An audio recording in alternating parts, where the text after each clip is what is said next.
कल के लेक्चर में हमने अरस्तू के संविधानों के वर्गीकरण के बारे में और उनके द्वारा निकाले गए उनके निष्कर्षों के बारे में विचार विमर्श किया था।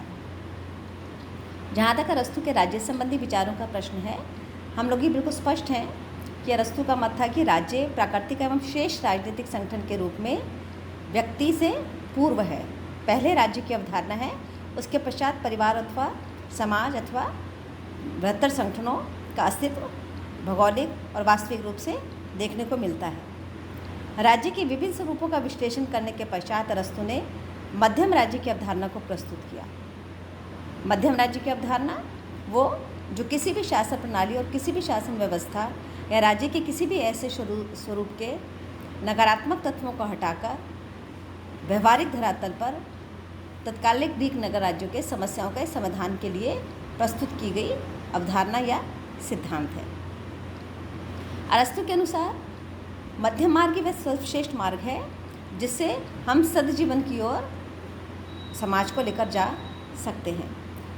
प्लेटो की जो आदर्शवादी राज्य की अवधारणा थी, चूँकि वह पूर्णतः काल्पनिक थी, फलतः उन्होंने अपनी पुस्तक लॉज में अपनी उपादर्शवादी विचारधारा को प्रस्तुत किया। तो प्लेटो का जो उपादर्श विचारधारा, उपादर्श राज्य संबंधी जो विचार है, जो उनकी पुस्तक लॉज में वर्णित है, उसी को अरस्तू का आदर्श राज्य या मध्यम राज्य माना जाता है।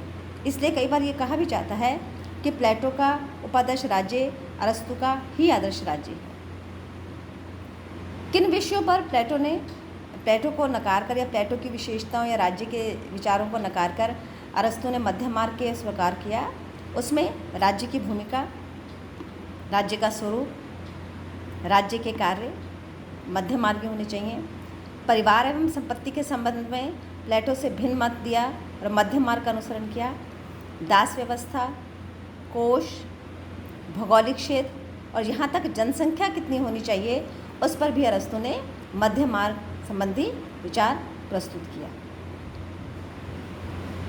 शासन प्रणाली का जहाँ तक संबंध है, प्लेटो का मानना है कि शासक ना तो बहुत अधिक शक्तिशाली होना चाहिए और ना बहुत अधिक उदार होना चाहिए, क्योंकि अधिक शक्तिशाली शासक शक्ति के केंद्रीकरण के साथ में निरंकुश तंत्र में परिवर्तित हो जाता है और निरंकुश तंत्र किसी भी तरीके से समाज के लिए हितकर नहीं कहा जा सकता।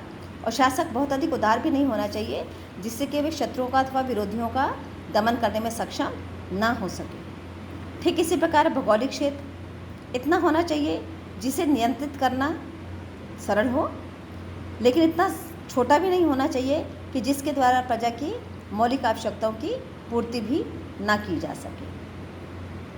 तत्कालीन ग्रीक नगर राज्यों में दास प्रथा प्रचलित थी और दास प्रथा में दो प्रकार के दास माने जाते थे।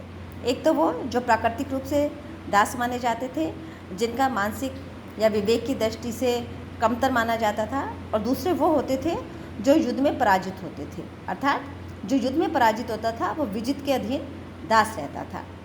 अरस्तू ने इस बात को भी मध्यम मार्ग या मध्य मार्ग की दृष्टि से प्रस्तुत किया। उनके अनुसार विजित को दास बनाया जा सकता है, लेकिन दास कोई भी हो, उसके संरक्षण की और उसके सुविधाओं की व्यवस्था करनी आवश्यक है, अर्थात दास को भी सम्मानजनक स्थान मिलना चाहिए। साथ ही यदि किसी भी प्रकार से दास में स्वविवेक की उत्पत्ति हो जाती है तो दास को स्वामी के द्वारा स्वतंत्र किया जा सकता है। ये अरस्तू के दास व्यवस्था के संबंध में मध्य मार्गी विचारों को स्पष्ट करता है। शिक्षा पद्धति के संबंध में जहाँ प्लेटो ने यह माना था कि शिक्षा एक निश्चित प्रक्रिया है और उस निश्चित प्रक्रिया के किसी भी चरण में किसी भी व्यक्ति को अतिरिक्त किसी अन्य सोपान पर जाने का अधिकार नहीं होगा। जो व्यवस्था दार्शनिक शासक के द्वारा पूरे समाज के लिए, विशेषकर संरक्षक वर्ग के लिए निर्धारित की जाएगी, उसी का पालन करना होगा। लेकिन जहाँ अरस्तू शिक्षा को मन और शरीर दोनों के साथ संतुलित करते हुए संतुलित विकास के लिए आवश्यक मानते हैं, और वो ये मानते हैं कि इसमें भी स्वनिर्णय का अधिकार व्यक्ति के पास में होना चाहिए।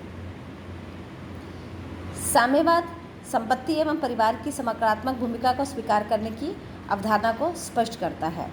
जहाँ एक तरफ साम्यवाद की विचारधारा के द्वारा प्लेटो ये मान रहे थे कि संरक्षक वर्ग को निजी परिवार और निजी संपत्ति से वंचित किए बिना आदर्श राज्य की और उसके मूल आधार न्याय की प्राप्ति नहीं हो सकती है, वहीं उसके विपरीत सबसे अधिक आलोचना साम्यवाद के सिद्धांत की करते हुए अरस्तु ने संपत्ति एवं परिवार की भूमिका को सहज जीवन के लिए, सामाजिक जीवन के लिए अनिवार्य माना। इस प्रकार हम ये देख सकते हैं कि प्लेटो के आदर्श काल्पनिक राज्य से भिन्न अरस्तु ने मध्यम राज्य का जो सिद्धांत दिया, उसके द्वारा समस्याओं के व्यवहारिक स्वरूप को चिन्हित किया और उनका व्यवहारिक समाधान प्रस्तुत किया। व्यवस्था के आमूलचूल परिवर्तन के स्थान पर जो स्थापित व्यवस्था थी, उसी में समाधान प्रस्तुत किया। व्यवस्था को हटाने या पूर्णतः बदलने की कोई भी अवधारणा उन्होंने नहीं दी। आदर्श समाज एवं राज्य में किसी भी प्रकार के अतिरेक को अरस्तु ने सद्जीवन की प्राप्ति हेतु नकार दिया। अतिरेक अर्थात कोई भी सर्वश्रेष्ठ उत्तम व्यवस्था यदि प्राप्त नहीं की जा सकती है, तो जो व्यवस्था है उसमें ही तत्कालीन समाधानों के द्वारा हम आदर्श राज्य और आदर्श समाज की परिकल्पना को साकार करने में सिद्धांत रूप से सफल हो सकते हैं।